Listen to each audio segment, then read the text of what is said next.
The NASCAR playoff is one win away from falling into, some would say, chaos, and we're here to preview the second annual Chicago Street Race. Can the Kiwi King come in and do it again? Oh, welcome to the Breaking Balls channel.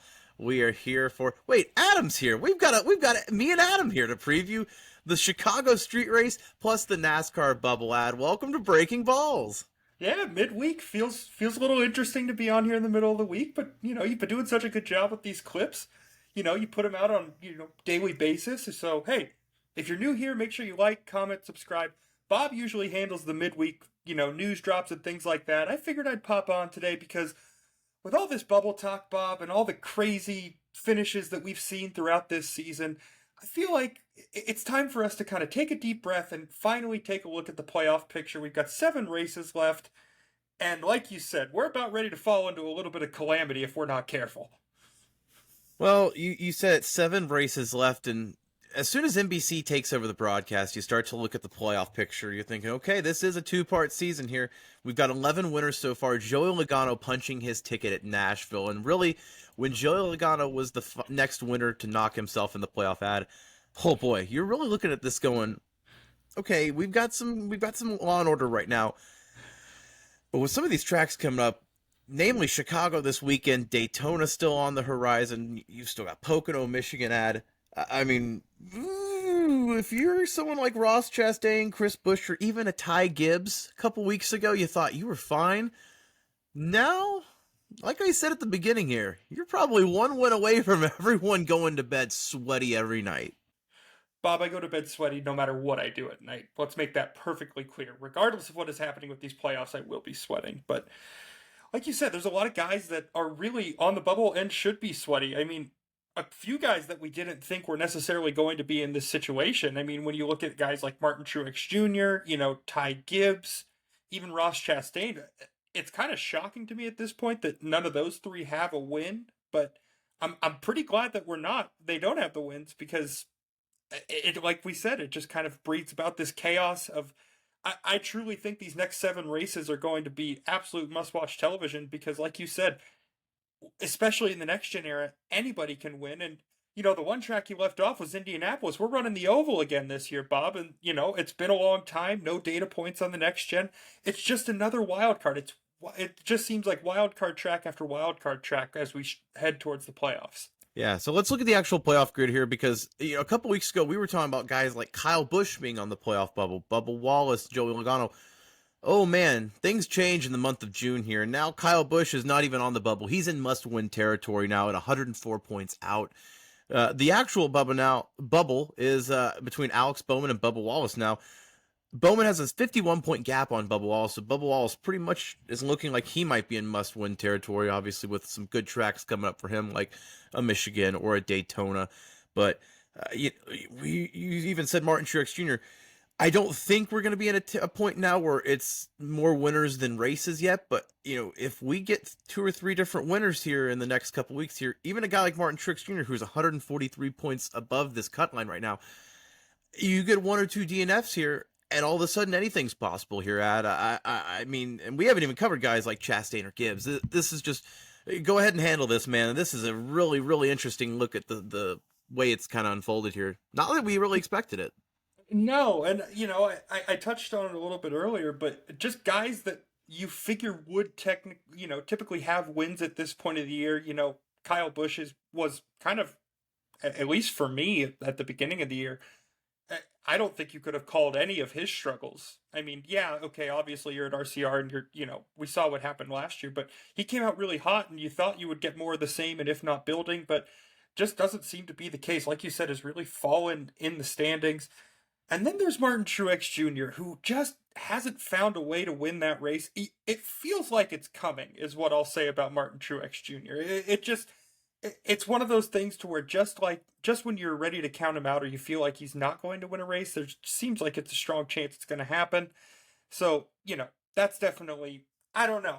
It will be very interesting. If Martin Truex Jr. misses the playoffs in his last year before retirement in this, with that many points to the good, I can only imagine the calls that will be coming from the NASCAR fan base because that is a beloved driver.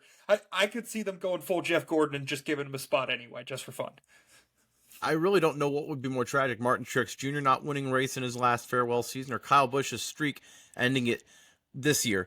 He's won a race every single season he's been in the Cup Series now. I think it's 18 or 19 seasons going on now, Ad.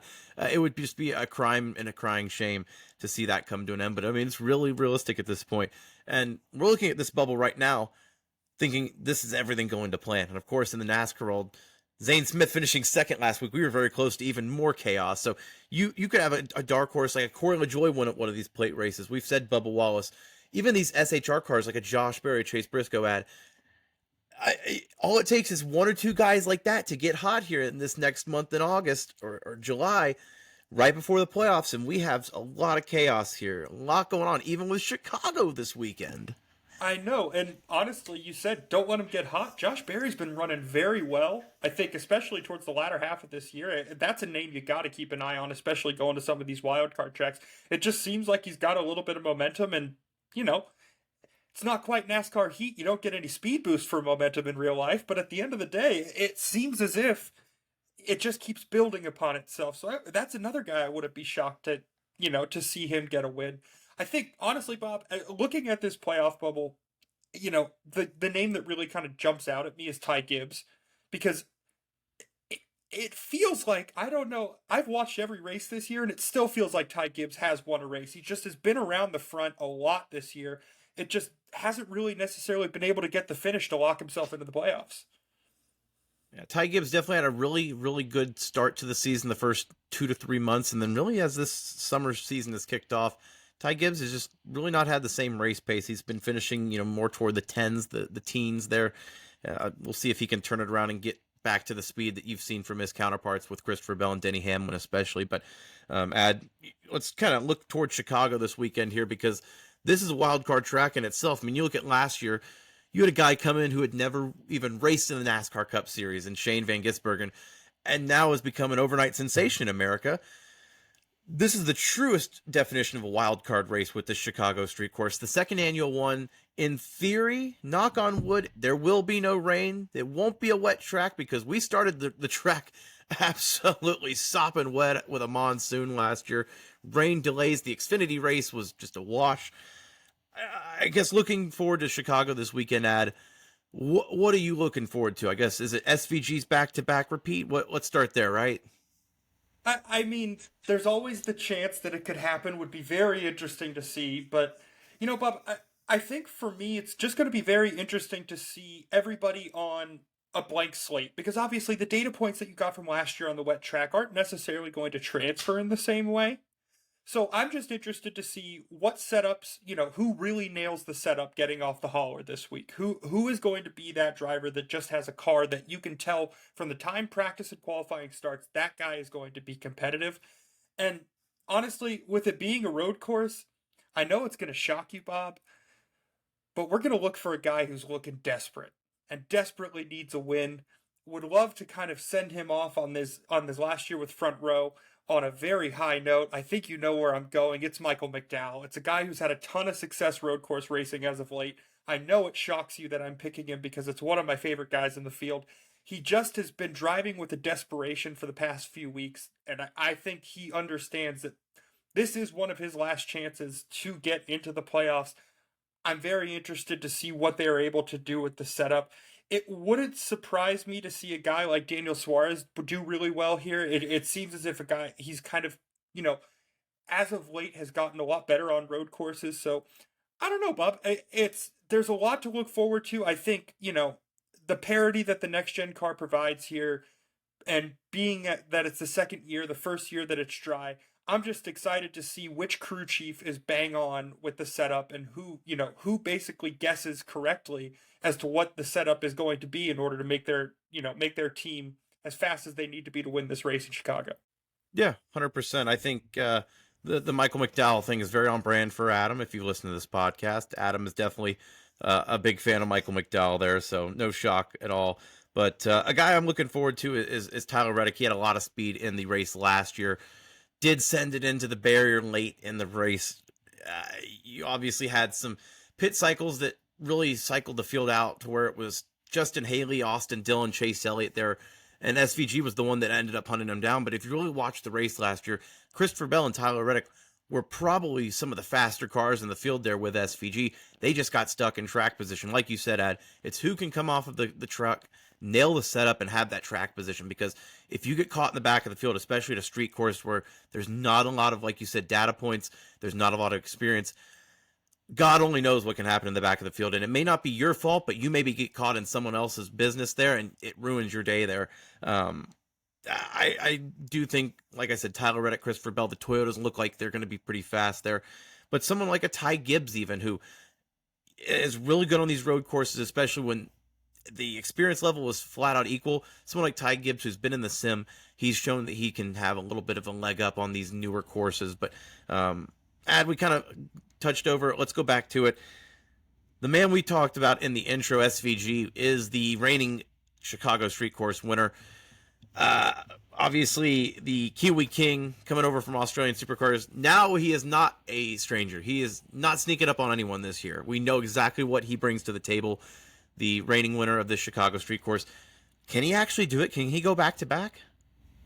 I mean, for all intents and purposes, everything he's done on a road course this year looks like he can. I mean, at this point, as he's gotten more comfortable in Xfinity, you've seen some of the finishes that he's been able to pull off. At Sonoma. I mean, there's a lot of road course racing success in SVG's time. Here racing in the States. I don't know, Bob. It's probably a good idea to sprinkle a little bit of money if you're into that sort of thing on the New Zealander, because it was wet, it was wild, it was everything in between last year. And at the end of the day, the guy who had never driven the car before came out on top. I don't see how it would get, more difficult for him to win the race if the track is dry and, we have good racing conditions. So, do I really think it's going to happen? If you ask me in my heart of hearts, I'd say no. But I certainly don't. I'm not confident enough with that answer to bet against him. I'll say that much. Yeah, well, I'm definitely thinking he'll be at least in the top 10 for sure. Last year was definitely a perfect storm with the rain, the brand new first time on that course. Maybe the field has caught up a little bit. We'll see. Obviously, Shane Van Gisbergen has been in the States now, has been in these stock cars a little bit more, so his experience is going to be a little bit more up there too. Now in the next-gen car with a few more starts as well in this Cup Series. So that is definitely something we're going to be watching. SVG's actually doing that double in the Xfinity race as well. That's going to be a fascinating watch. Put out a video today with Joe Logano as the newest entry in that loaded Xfinity field. I mean, it feels like half the Cup Series regulars are going to be in this one because, again, they want that extra seat time with this being such a brand new track to them. So moving forward, a lot of content coming up here at the Chicago Street Course. I'm very excited. What about you? Send us home here, brother. No, I'm very excited. Just, it's one of these tracks that's new enough that there's just that anticipation of what exactly are we going to see. I'm excited for the Xfinity race because we've got a lot, like you said, we've got a lot of big boys from Cup coming down to get the time on the track. And then obviously the Cup race on Sunday, I think, is going to be as entertaining as I'll get out. So, like we said, we're going to cover all of it. So go ahead, if you're new here, like, comment, subscribe. We cover NASCAR on a daily basis, and, thanks for watching.